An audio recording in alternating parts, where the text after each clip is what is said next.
கேட்கின்றார்கள். அந்த அபூ உமாமத்துல் பாஹிலி ரலியல்லாஹு தஆலா சொல்கின்றார்கள், யா ரசூலுல்லாஹ், எனக்கு கவலை ஏற்பட்டது, எனக்கு ஒரு தேவை இருக்கிறது, அந்த தேவைக்காக எனக்கு கவலையை போக்குவதற்காக நான் இந்த பள்ளியில் அமர்ந்திருக்கிறேன் என்று சொன்னபோது நபிகள் நாயகம் ரசூலுல்லாஹி ஸல்லல்லாஹு அலைஹி வஸல்லம் இப்படி துஆ செய்ய சொன்னார்கள். அபூ உமாமத்துல் பாஹிலியை பார்த்து சொல்கின்றார்கள், நீ இந்த துஆவை கேட்டுக்கொண்டே இரு.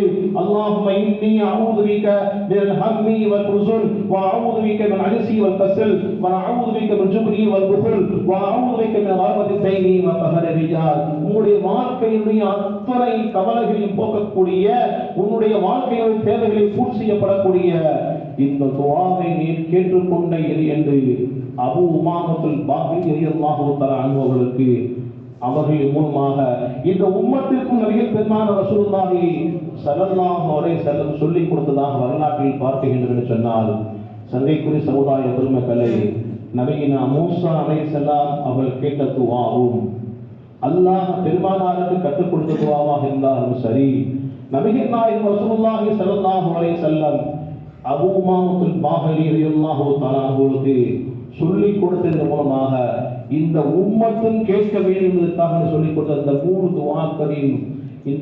துஆக்களில் நமக்கு நாம் தேவை உடையவர்களாகவே இருந்து கொண்டிருக்கின்றோம். ரப்பி இன்னி லிமா அன்ஸல்த மின் கைரின் இலைய மின் கைரில் பகீல். இறைவா, நீ எந்த நலவை கொடுத்தாலும் சரி, அத்தனை நலவுகளும் எங்களுக்கு தேவையாக இருந்து கொண்டே இருக்கின்றது என்று பொருள்படக்கூடிய ஒரு துஆ.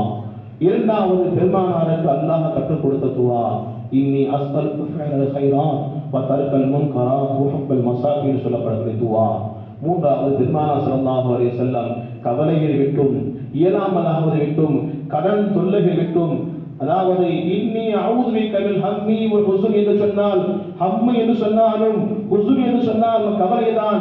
அந்த ஹம்மு என்பதற்கு ஹுஸனுக்கு உண்டான வித்தியாசத்தை அறிஞர்கள் என்று சொல்கின்ற போது, இழந்துவிட்ட அந்த பிரச்சனையை மீண்டும் வராமல் இருப்பதற்காக கேட்கப்படக்கூடிய ஒரு துஆவிற்கு பெயர் தான் கவலை. அதே போன்று நாம் இழந்துவிட்ட, உதாரணத்துக்கு நாம் பொருளாதாரத்தில் வியாபாரத்தில் 2 லட்சம் ரூபாயை போட்டிருக்கின்றோம், அந்த 2 லட்சம் ரூபாயை அதிகமாக லாபத்தை பெறுவதற்காக வேண்டி வர வேண்டுமே என்ற ஒரு கவலையோடு இருக்கின்றோமே, இந்த கவலையின்றும் பாதுகாக்க பெற வேண்டும் என்று சொன்னால் இந்த துஆவை நீங்கள் கேட்டிருக்க வேண்டும் என்று நபிகள் நாயகம் ரசூலுல்லாஹி ஸல்லல்லாஹு அலைஹி வஸல்லம் உம்மத்திற்கு சொல்லித் தருகின்றார்கள். எனவே இப்படிப்பட்ட துஆக்களை அல்லாஹ்விடத்தில் அதிகமாக நாம் கேட்டு பரக்கத்தான மன நிம்மதியான வாழ்க்கையை வாழக்கூடிய பாக்கியத்தை